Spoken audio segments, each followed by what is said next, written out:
De manhã cedo, todos os chefes dos sacerdotes e líderes religiosos do povo tomaram a decisão de condenar Jesus à morte. Amarrando-o, levaram-no e o entregaram a Pilatos, o governador. Quando Judas, o que tinha traído, viu que Jesus havia sido condenado, tomado de remorso, devolveu aos chefes dos sacerdotes e aos líderes religiosos as 30 moedas de prata. Ele disse: pequei, pois traí sangue inocente. Eles retrucaram: que nos importa? A responsabilidade é sua. Então, Judas lançou o dinheiro dentro do templo e saiu dali. Em seguida, foi e se enforcou. Os chefes dos sacerdotes ajuntaram as moedas e disseram: é contra a lei colocar esse dinheiro no tesouro, visto que é preço de sangue. Então, decidiram usar aquele dinheiro para comprar o campo do oleiro, para cemitério dos estrangeiros. Por isso, ele se chama Campo de Sangue até o dia de hoje. Então, cumpriu-se o que fora dito pelo profeta Jeremias. Tomaram as 30 moedas de prata, preço em que foi avaliado pelos filhos de Israel, e as deram para comprar o campo do oleiro, como o Senhor me havia ordenado. Jesus estava em pé diante do governador, e este lhe perguntou: você é o rei dos judeus? Jesus respondeu: tu o dizes. Acusado pelos chefes dos sacerdotes e pelos líderes religiosos, ele nada respondeu. Então, Pilatos lhe perguntou: não ouve de quantas coisas acusam você? Jesus, porém, nada lhe respondeu, de modo que o governador ficou muito impressionado. Por ocasião da festa, o governador costumava soltar um prisioneiro escolhido pela multidão. Naquela ocasião, eles tinham um prisioneiro muito conhecido, chamado Jesus Barrabás. Pilatos perguntou à multidão ali reunida: qual desses vocês querem que eu solte? Jesus Barrabás ou Jesus chamado Cristo? Porque ele sabia que o haviam entregado por inveja. Estando Pilatos sentado no tribunal, a mulher dele lhe enviou esta mensagem: não se envolva com esse justo, porque hoje, em sonho, sofri muito por causa dele. No entanto, os chefes dos sacerdotes e os líderes religiosos convenceram a multidão a que pedisse Barrabás e mandassem executar Jesus. Então, o governador perguntou: qual dos dois vocês querem que eu solte? Eles responderam: Barrabás.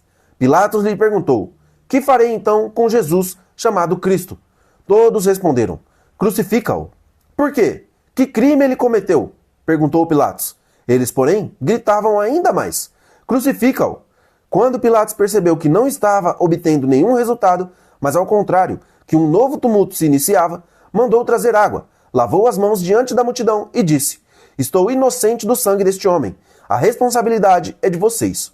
Todo o povo respondeu: que o sangue dele caia sobre nós e sobre nossos filhos. Então, Pilatos soltou-lhes Barrabás, mandou açoitar Jesus e o entregou para ser crucificado. Assim, os soldados do governador levaram Jesus ao pretório e reuniram toda a tropa ao seu redor. Eles lhe tiraram as vestes e o vestiram com um manto escarlate. Depois, teceram uma coroa de espinhos e colocaram na cabeça dele. Na sua mão direita, puseram uma vara, ajoelharam-se diante dele e começaram a zombar: saudações, rei dos judeus!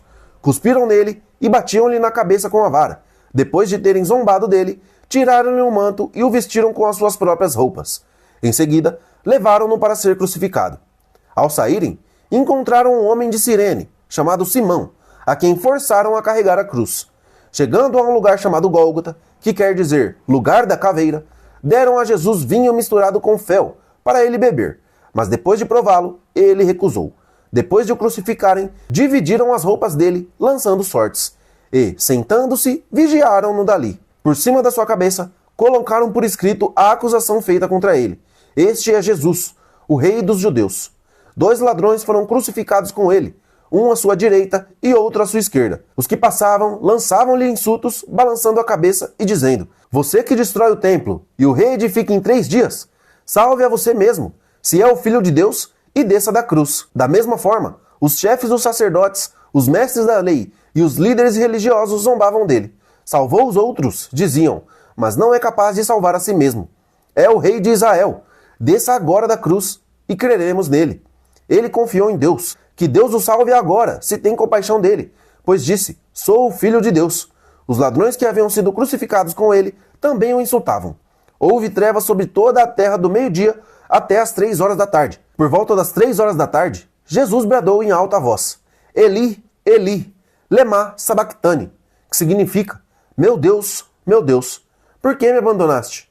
Quando alguns dos que estavam ali ouviram isso, disseram: ele está chamando por Elias. Imediatamente, um deles correu em busca de uma esponja embebedou-a em vinagre, colocou-a na ponta de uma vara e a deu a Jesus para que bebesse. Os outros, no entanto, disseram: Deixem-no, vejamos se Elias vem salvá-lo. Jesus, porém, bradando novamente em alta voz, entregou o Espírito. Naquele momento, o véu do templo rasgou-se em duas partes, de alto a baixo. A terra tremeu, e as rochas se fenderam.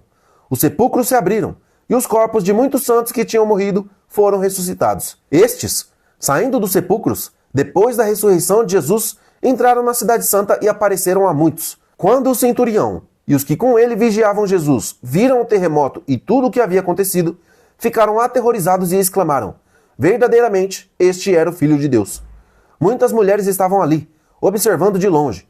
Elas haviam seguido Jesus desde a Galiléia para servir-lhe. Entre elas estava Maria Madalena, Maria, mãe de Tiago e de José, e a mãe dos filhos de Zebedeu. Ao cair da tarde, chegou um homem rico, de Arimateia, chamado José, que se tornara discípulo de Jesus. Dirigindo-se a Pilatos, pediu o corpo de Jesus, e Pilatos ordenou que este lhe fosse entregue. José tomou o corpo, envolveu-o em um lençol limpo de linho e o colocou em um sepulcro novo, que ele havia mandado cavar na rocha. Depois de fazer rolar uma grande pedra sobre a entrada do sepulcro, retirou-se. Maria Madalena e a outra Maria estavam ali sentadas em frente do sepulcro. No dia seguinte, isto é, no sábado, os chefes dos sacerdotes e os fariseus dirigiram-se a Pilatos e disseram: Senhor, lembramos que, enquanto ainda estava vivo, aquele impostor disse: Depois de 3 dias ressuscitarei.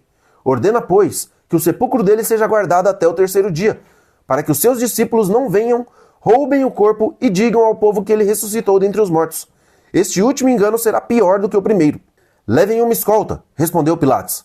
Podem ir e mantenham o sepulcro em segurança como acharem melhor. Eles foram e procuraram manter a segurança no sepulcro. Além de deixarem uma escolta montando guarda, lacraram a pedra.